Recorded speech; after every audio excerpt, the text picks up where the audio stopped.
So yes, I am part of the Meliora Collective Mentorship Program. This is my first semester doing this. I am a two-time graduate of the university, grading cognitive science as an undergrad, and then I went to the School of Nursing for my graduate degree. So now I work here, so they just can't get rid of me. Keep coming back.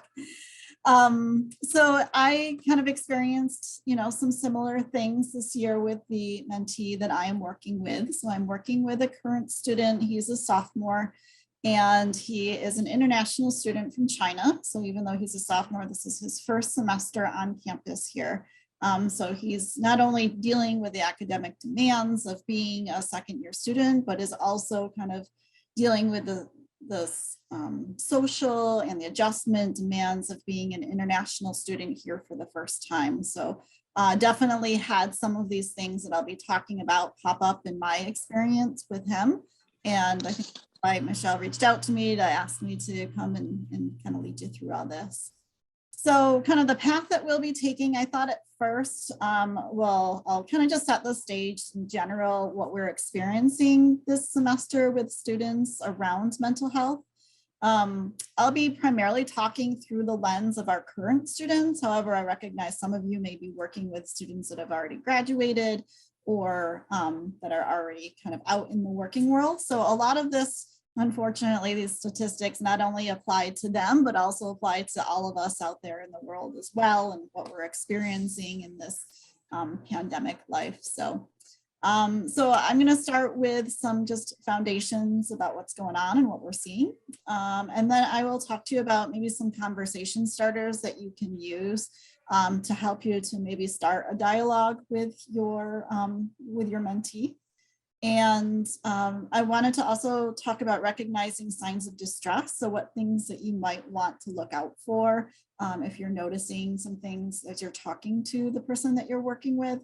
And then, also just boundaries, how to handle it when a situation might arise when they're like oversharing or you're feeling like they're just really getting into some difficult areas in that mentor-mentee relationship. And then finally, I'm going to go over some resources that we have here on campus. So if you are working with a current student, you will have some resources to be able to direct them to provide them with some additional support. So what are we seeing? What's going on out there now? So we just conducted a survey of our students, graduate and undergraduate students, about mental health. And as you can imagine, the overall level of stress is pretty high right now. Looking off to the side here, because these are where my notes are. So forgive me if I'm actually paying attention to you. But so the last 30 days, overall level of stress, 42% of our students said that they're experiencing moderate stress and 52% are experiencing a high level of stress. So that's almost everybody is experiencing either a moderate or a high level of stress right now. And kind of what's causing this distress, definitely challenges adjusting to student life, campus life, considering kind of what they experienced last year and the semester before that to this year. Lots of concerns about belonging right now, loneliness, homesickness, just not feeling connected is really high right now. And that is a significant impact on just overall mental health when we're feeling like we are lacking a sense of belonging. Obviously, just the overall anxiety, depression, managing stress, feelings of overwhelm we see in lots of students. Academic pressures are super high right now as well, with the competitiveness of internships and kind of getting out there in the world and graduate schools and things like that. We see a lot of overcommitment of activities. So our students are heavily overcommitted, if you haven't noticed that yet, and really lacking the skills to kind of prioritize activities and to establish good personal boundaries to have a healthy kind of work-life balance. They're just not really coming in with a lot of those skills to be able to navigate that. So, and then how is all of this impacting academic success? About 56% of our students say that stress impacts their academic success. 43% are experiencing depression to a level that's impacting their academic success, and 53% are having attention difficulties. And I know I've experienced that personally as well, as I imagine a lot of you have as well.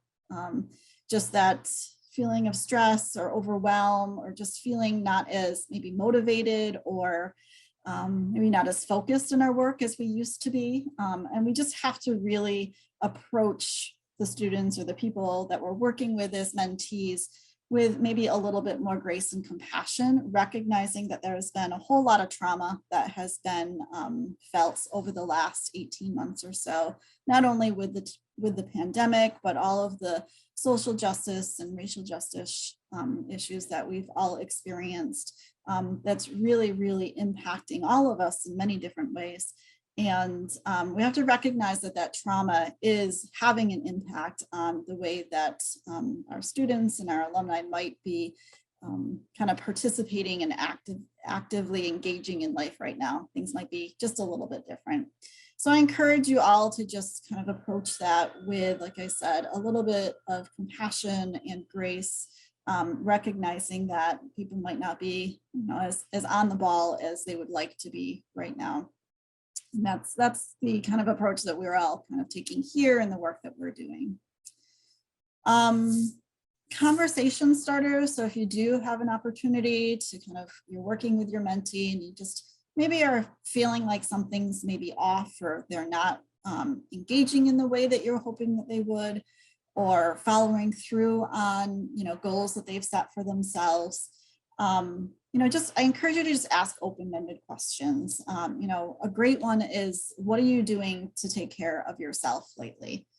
So that really can give you a lot of insight as to kind of what's going on. Are they sleeping? Are they taking breaks? Are they eating meals? These basic things that we think should come naturally are things that really, if someone is struggling, they're just not taking care of themselves and they're just letting these things slide. Or just a question, tell me how you're doing today. How are things going for you? Making sure that you're having open-ended questions, and sometimes they're just really needing someone to listen to. Don't feel like you have to be the expert or provide that advice. A great tool to have in your toolbox is just doing, some simple reflections with them. So you ask that open-ended question, and then whatever they come back with, like, oh, I'm really struggling to kind of keep up with these goals that I set for myself and not really sleeping that well, just reflecting right back to them. Oh, you're having a lot of trouble sleeping, and it's kind of impacting your ability to kind of keep up on your goals, right? I hear you. So just reflecting back to them exactly what they said to you in a really simple way can have a really big impact on helping that person to feel heard. I would definitely encourage you to not jump right towards advice giving. Things like, have you tried this, or what about that? Really asking for permission before you give any advice, and asking them if that's what they want, or do they just want someone to kind of talk to and talk through that.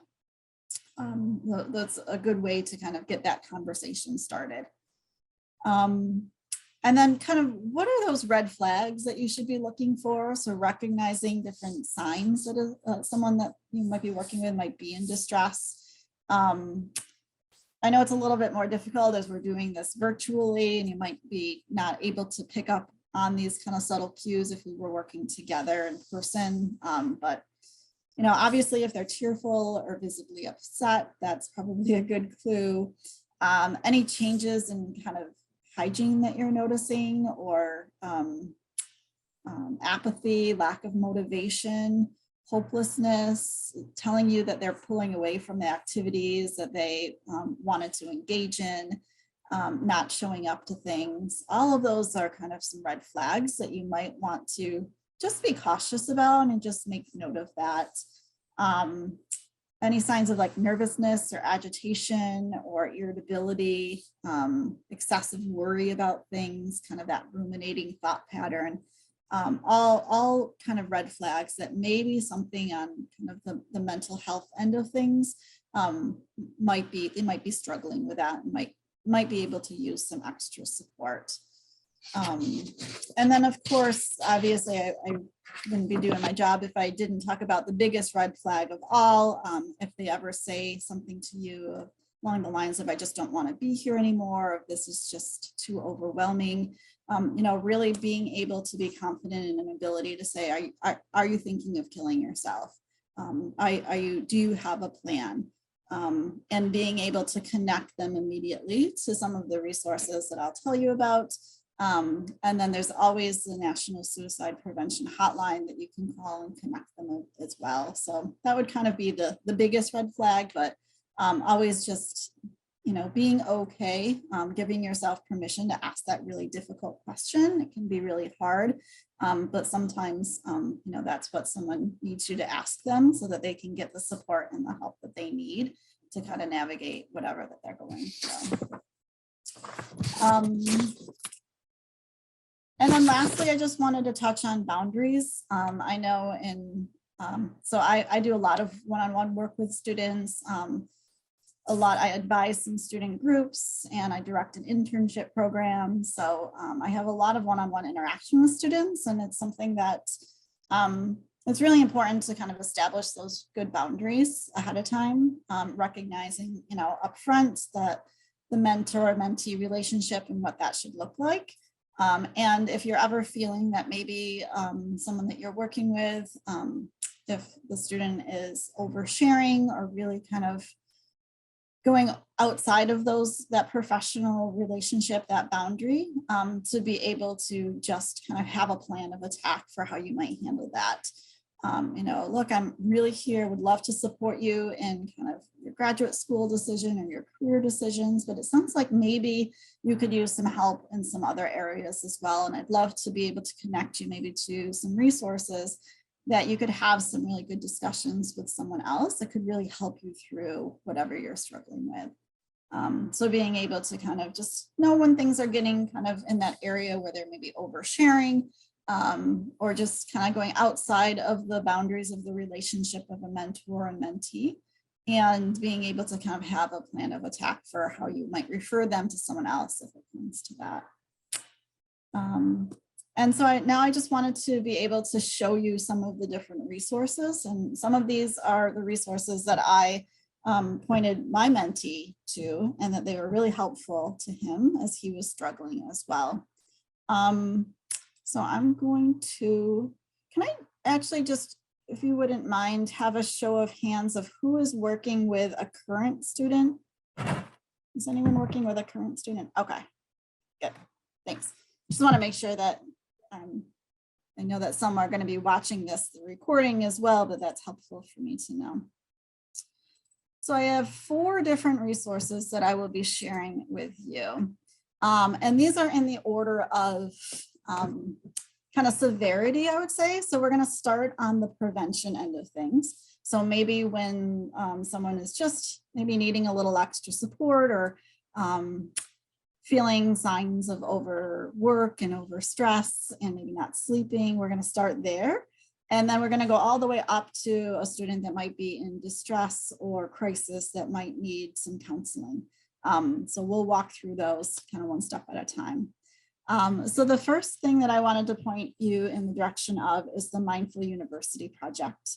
So this is a project that was started about 3 years ago, thanks to the generous donation from an alum. And we created a program on campus to create a culture of wellness, culture of compassion and mindfulness. So we offer a variety of different things. We have learn to meditate classes. And this is what I had referred my mentee to, the meditation classes, because he was saying that he was really having trouble focusing and he was having trouble sleeping. So those are 2 things that this program that we teach, which is an evidence-based mindfulness program specifically designed for the emerging adult population, so specifically designed for students. And 2 of the evidence-based outcomes is improvement of sleep and an increase in focus and attention. So when he said those 2 things, I knew that this was going to be a really good fit for him. And he actually did sign up for the class. He signed up for one of my workshops that I just wrapped up teaching. and said that it definitely helped him and had a really positive impact on his ability to kind of really focus. So if someone is brand new to meditation, we offer a Koru basic class. Koru is just the name of the curriculum that we use. Right now, we only have one class left for the rest of the semester, but we usually offer about 14 to 15 classes each semester. And we have 8 teachers that teach them. I am one of the teachers. And it's just a meditation class that meets once a week for 75 minutes. And each week the students are taught 2 different skills that they could use to try to help them to learn to meditate and be more mindful. So it's really practical, it's really hands-on, it's really like useful tools that students can start implementing right away. We also have drop-in meditation and yoga classes too. So we have a full lineup of those. So we have virtual meditation and in-person drop-in meditations. Those are led by students.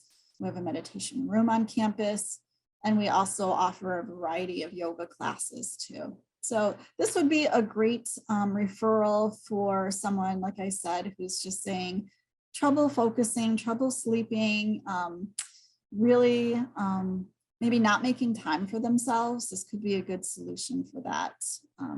So that would be the first one. The next program or service that I wanted to point you in the direction of is our You Are Connected coaching program.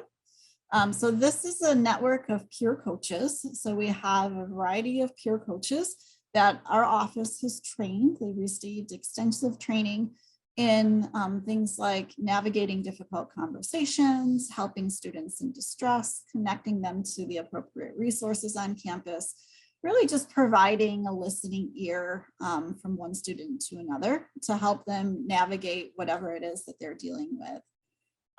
So it is very prevention focused as well. So this wouldn't be a service for a student who was immediately in crisis, but someone that just wants to reach out and talk to another student. Things like, again, trouble sleeping, feeling homesick, feeling disconnected, maybe even trouble picking a major, any of those things. And on our site here, you see we have all of our coaches listed. Students can read the bios of the coaches and then click their schedules and schedule directly with them online. Usually they meet just once with the coach. Sometimes they do a follow-up meeting. Yeah, this is a great resource. Students who work with these coaches find it extremely beneficial and is usually just what they need to be able to help them to kind of get over whatever speed bump they're experiencing. And we have coaches that are both graduates and undergraduate students. So this is available to all students at the university. Kind of the next level up from that is called the CARE Network. The CARE Network is the ability to connect a student to a professional on campus to, again, help them to navigate the difficulties that they're experiencing. Or maybe the person that you're working with has a friend that's dealing with something difficult as well. They can help them through that as well. It is a kind of we call it a behavioral intervention team.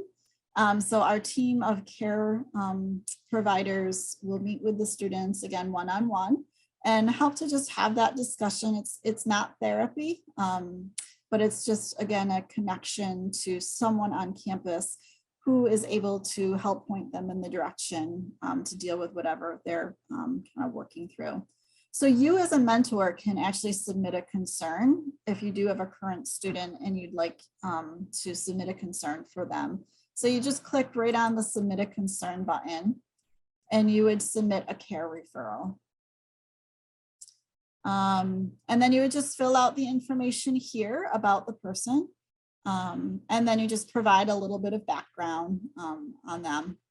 And I've done this multiple times as someone who teaches classes here on campus and someone who also, as I said, works directly with students one-on-one. It is great when you can let your student know, hey, I'm going to submit a care referral for you. But you can also do it anonymously as well. So that's totally up to you. And so what happens, you put the information here, you explain kind of the concerns that you have, and then a member of our care team reaches out to that student and schedules a meeting with them. And they meet one-on-one and kind of talk through things that are going on. And then the last level would be the counseling center. So our counseling center has a variety of things that they offer, the different services. So probably the one thing that you should know is that we have someone on call 24/7. So if there is a crisis and a student needs to talk to a mental health provider immediately, no matter what time of day or night, they can always access one of our counselors by calling the UCC phone number and access care at that time. So if it's after hours, they're connected to our after hours on-call provider. And if it's during the day, during the week, they can actually be seen for a last minute appointment to be able to be seen right away. There's lots of different options that our counseling service offers. We have short-term individual psychotherapy. So students that want to work with a mental health provider on a short-term basis, this is a great option for them. If they are needing someone to work with more long-term, like maybe throughout the entire academic year or for their whole time here at the university, we help them to find a provider in the community. They have group therapy. So both the short-term individual therapy and the group therapy requires an initial consultation where they just go in and meet with a provider and just give the background and history. And then they're provided with an individualized treatment plan that would include either group therapy, individual psychotherapy, or attendance at drop-in groups, any of the other services that they provide. The drop-in groups is another great option for you to refer students to. This does not require an initial assessment, so anyone can drop into these groups at any time. As you see, they're all held virtually here. And we have drop-in themes. So we have one for international students. We have a social skills lab. Our healing breath is for students of color, led by clinicians of color. Manage relationship endings, managing anxieties, trans students and allies. And this list is constantly changing every month as well, depending on which groups are needed at the moment. So those are the 4 different resources that I would say would be great for you to know about. And really that's kind of the background that I wanted to give you at this point, and ready to open it up to questions or comments or whatever it is that I can provide assistance with.